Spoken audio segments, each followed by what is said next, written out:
دول الكتب اللي قريتهم في 2018.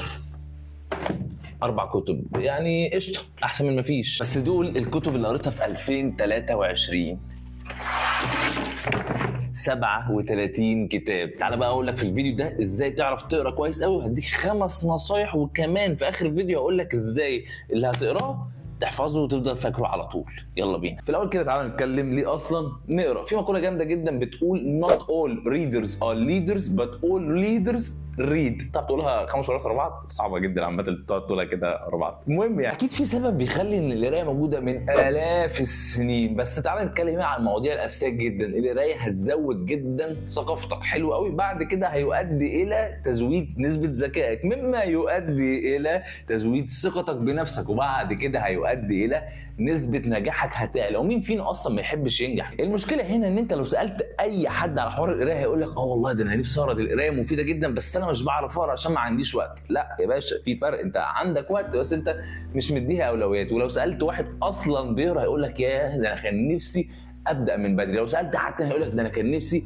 اقرا كتب كتير قوي، بس المشكله انا بدات متاخر او انا بقرا بالراحه. يعني في الفيديو ده هنتكلم عن فكره ان انت بتقرا بالراحه او بتحس ان انت قاعد ملان كده وانت بتقرا، فهنحاول نحل المشكله دي، وهديك 5 نصايح، وفي اخر الفيديو هقول لك ازاي اللي انت قريته من 3-4 سنين تفضل فاكره لحد دلوقتي. يلا بينا. في الاول كده عايزك تقطع حته ان انت تقعد تقرا بصوت عالي بقى والشغل ده. احنا مش في جو سنه ابتدائي بقى يا عم. صباح الخير يا مستر محمد باشا، مفيش الكلام ده. انا عايزك تقرا بعيونك وتحرك شفايفك، بس حرك شفايفك عشان انا شايفك وانت بتنزل تعمل زرار الاشتراك واللايك على الفيديو ده. ياخدنا النصيحه الثانيه. هل صادفت في مره ان انت وانت بتقرا جمله مثلا او سطر تلاقي نفسك بتعيده تاني عشان انت اتلخبطت تقول ايه هو انا في انهي سطر، وبعد كده تقعد تقول لا انا في السطر ده، طب ارجع ومش عارف ايه.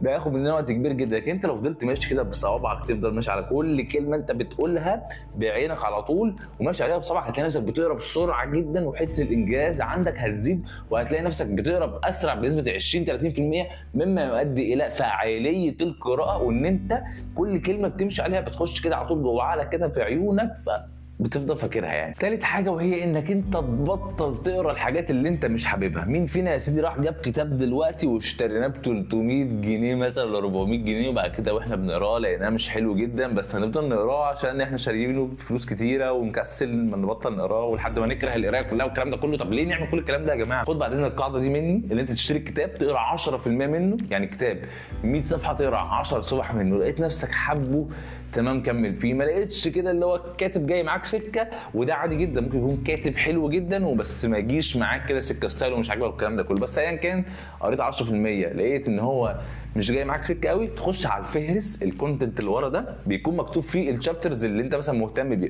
فانت تقول ده انا هروح خلاص، تروح على صفحه 60 على طول الفصل اللي انت بتحبه وتقراه. لقيته حلو تمام، ارجع الفهرس تاني وشوف شابتر تاني او فصل تاني تقعد تقراه. ما لقيتوش حلو خلاص بعد اذن حضرتك سيب الكتاب.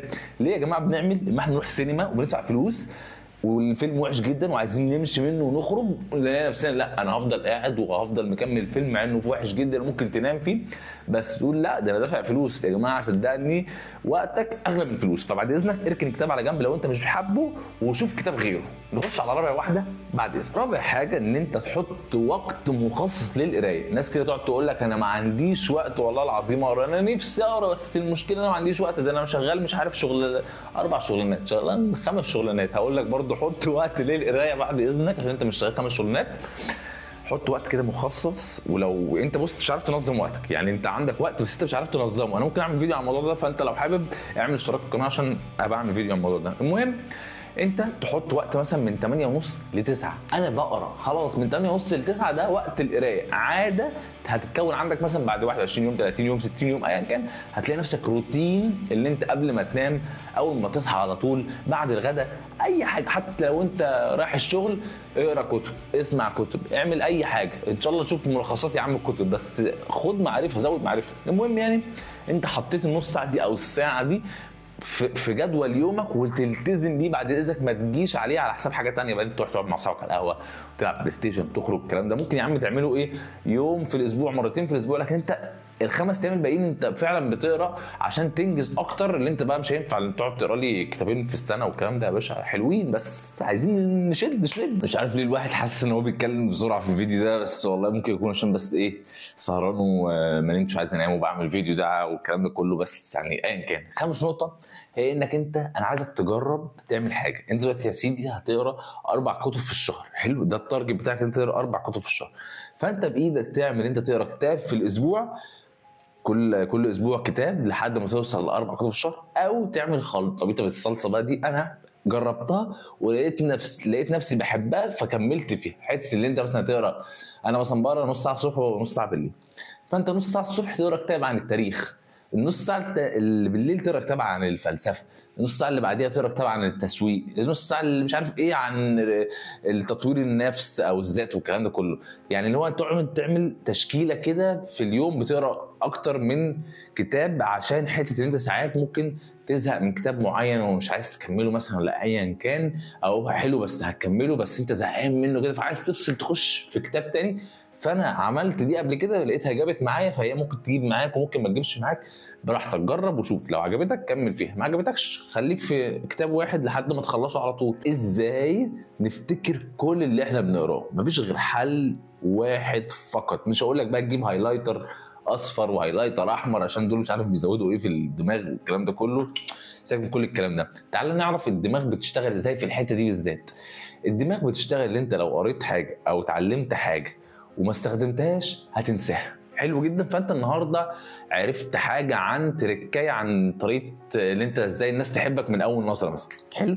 فانت يا باشا اول ما تقرا الحته دي هتروح تطبقها تاني يوم مع حد كده وتقول ايه ده، يا لهوي دي جامده جدا، جابت نتيجه او ما جابتش نتيجه، تفضل فاكرها بقى ساعتها اللي انت جربت التركايه دي، جابت او ما جابتش تفضل فاكرها. فانا عايزك تجرب اي حاجه تقراها تروح تطبقها على طول، في الماركتنج بقى، في السيلف امبروفمنت، اي حاجه تقراها تروح تطبقها على طول، دماغك هتفضل فاكراها. نفس الكلام في حته اللغات. حته انت دلوقتي بتتعلم، حفظت مليون كلمه في الانجليزي بس انت ما استخدمتهمش خالص في حياتك، هتلاقي نفسك بعد 3 شهور نسيتهم خلاص، مليون كلمه كلهم راحوا. لكن انت لو رحت بقى طبقت اللي انت حفظته ده مع اهل اللغه، قعدت تتكلم مع الناس مثلا في امريكا او اتكلمت مع ناس صحابك بيتعلموا نفس اللغه، قعدتوا تتكلموا مع بعض، هتلاقي نفسك الجمل والكلمات اللي انت حفظتها دخلت في دماغك ومش هتطلع. بس تيجي تقول لي حاجه، طب افرض يا معتز انا قريت النهارده عن نظريه المارشميلو بس مش هقدر اروح اطبق نظريه المارشميلو، او قريت كتاب مش عملي يعني مفيش حاجه عمليه، قريت عامه حاجات نظريه كده مش هينفع نطبقها، هنحفظها ازاي يا اخ معتز؟ هقول لك الحل التاني، ان انت تروح اي حاجه تتعلمها نظريه مش هتعرف تطبقها انت مع نفسك، تروح تحكيها لصحابك، تشرحها لاي حد، تروح تقول لهم يا جماعه ده انا النهارده مش عارف قريت عن نظريه البتنجان، فتروح تقول لهم بقى نظريه البتنجان بتتكلم عن ايه والكلام ده كله، ويقعدوا يسمعوك والكلام ده، فساعتها تدخل في دماغك تقول يا معتز طب انا ما عنديش صحاب. هقول لك لازم اول حاجه يبقى عندك صحاب. اي نعم ممكن يكونوا مثلا بيعطلوا شويه في حته الوقت ولا حاجه، بس طبعا اختار صحابك يعني اللي هو الصحبه الصالحه ان شاء الله. بس يعني لازم يكون عندك حوار صحاب عشان حلو في النفسيه والكلام ده كله، انصحك بيه جدا يعني قبل ما تقرا حوار الكتب ده. بس ايا كان ما عندكش صحاب هتعمل ايه؟ فانت ممكن تقف قدام المرايه تشرح لنفسك الفكره اللي انت قريت، ممكن تفتح كاميرا موبايلك اللي انت بتتفرج عليا منه ده وتقعد تشرحها، تعمل نفسك كانك بتكلم حد فيديو كول، وتقعد تشرح لنفسك الفكره وتسجل نفسك ومش عارف ايه، تقف قدام المرايه وتقعد تشرح كانك واقف قدام جامعه القاهره كلها بتشرح لها. ساعتها برضو الموضوع هيخش في دماغك. بص ما تحاولش تعقدها ولا تعمل اي حاجه، يعني هتفتكر اهم حاجه اي حاجه تقراها وفعلا عايز تفتكرها، الحاجه دي عايز تفتكرها روح طبقها على طول. ما انت مش كل ما تقرا جمله تروح عايز تقول تطبقها، لا حاجه انت عايز تفتكرها، ايه ده الله دي تركيه حلوه قوي مش عايز انساها دي، سيبك بقى انت تتعلم عليها بالقلم الاحمر والكلام ده، لا يا باشا روح طبقها على طول، ساعتها مش هتنساها بجد بقى.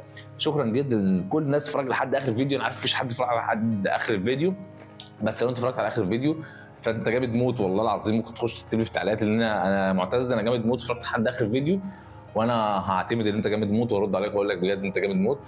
وشكرا ليكم.